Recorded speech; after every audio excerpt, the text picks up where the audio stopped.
ದಾವಣಗೆರೆ ಡಿಸ್ಟ್ರಿಕ್ಟ್ನಲ್ಲಿ ಇರುವಂತಹ ಅಧಿಕ ರಕ್ತದೊತ್ತಡ ಇರ್ಬೋದು, ಆಮೇಲೆ ಡಯಾಬಿಟಿಸ್ ಸಮಸ್ಯೆ ಮತ್ತು ಕ್ಯಾನ್ಸರ್, TB ಎಲ್ಲ ರೋಗಗಳಿಗೆ ಅವರಿಗಾಗಲೇ ಕೇಂದ್ರ ಸರ್ಕಾರ ಮತ್ತು ರಾಜ್ಯ ಸರ್ಕಾರದಿಂದ ಏನೇನು ಆದೇಶಗಳು ಕಾರ್ಯಕ್ರಮಗಳನ್ನು ಅವ್ರಿಗೆ ಇನ್ಸ್ಟ್ರಕ್ಷನ್ ಕೊಟ್ಟಿದ್ದಾರೆ ಅದನ್ನು ಮಾಡ್ಕೊಂಡು ಬರ್ತಾರೆ.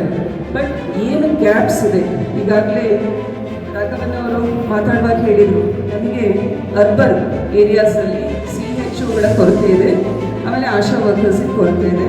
ಇಲ್ಲಿ ನೀವು ನರ್ಸಿಂಗ್ ಸ್ಟಾಫ್ ಮೊಬಿಲೈಸ್ ಮಾಡಿದರೆ ಇಲ್ಲ ಎಫೆಕ್ಟಿವ್ ಆಗಿ ನಾವು ಕೇಂದ್ರ ಸರ್ಕಾರದ ಪ್ರೋಗ್ರಾಮ್ಸ್ ಇಂಪ್ಲಿಮೆಂಟ್ ಮಾಡ್ಬೋದು ಅಂತ.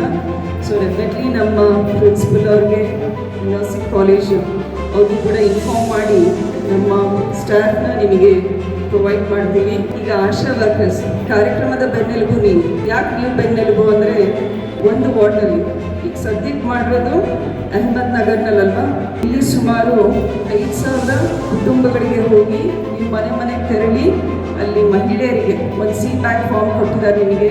ಅದರಲ್ಲಿ ಅಧಿಕ ರಕ್ತದೊತ್ತಡ, ಆಮೇಲೆ ಸಕ್ಕರೆ ಕಾಯಿಲೆ, ಟ್ಯೂಬರ್ಕ್ಯುಲೋಸಿಸ್ಸು, ಆಮೇಲೆ ನಮ್ಮ ಕ್ಯಾನ್ಸರ್ಗೆ ಸಂಬಂಧಪಟ್ಟ ಹಾಗೆ ಒಂದು ಚೆಕ್ ಲಿಸ್ಟ್ ಕೊಟ್ಟಿದ್ದಾರೆ. ಆ CPAC ಫಾರ್ಮ್ನಲ್ಲಿ ನೀವೆಲ್ಲ ಮಾಹಿತಿ ಎಂಟ್ರಿ ಮಾಡ್ತಾ ಇದ್ದೀರಾ.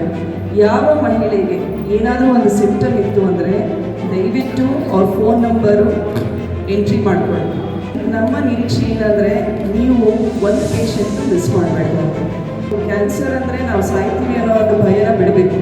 ಈಗಿನ ಪ್ರೆಸೆಂಟ್ ಸಿಚುವೇಷನಲ್ಲಿ ಒಳ್ಳೊಳ್ಳೆ ಟ್ರೀಟ್ಮೆಂಟ್ ಇದೆ, ಆರಂಭಿಕ ಸ್ಟೇಜ್ನಲ್ಲೇ ಗೊತ್ತಿಡಿದ್ರೆ ಅದು ಸರ್ವೈವಲ್ ರೇಟ್ ಕೂಡ ಜಾಸ್ತಿ ಇದೆ. ಸೊ ಅದನ್ನು ಮಹಿಳೆಯರಿಗೆ ನೀವು ಅವರನ್ನ ಕಾನ್ಫಿಡೆನ್ಸಿಗೆ ತಗೋಬೇಕು.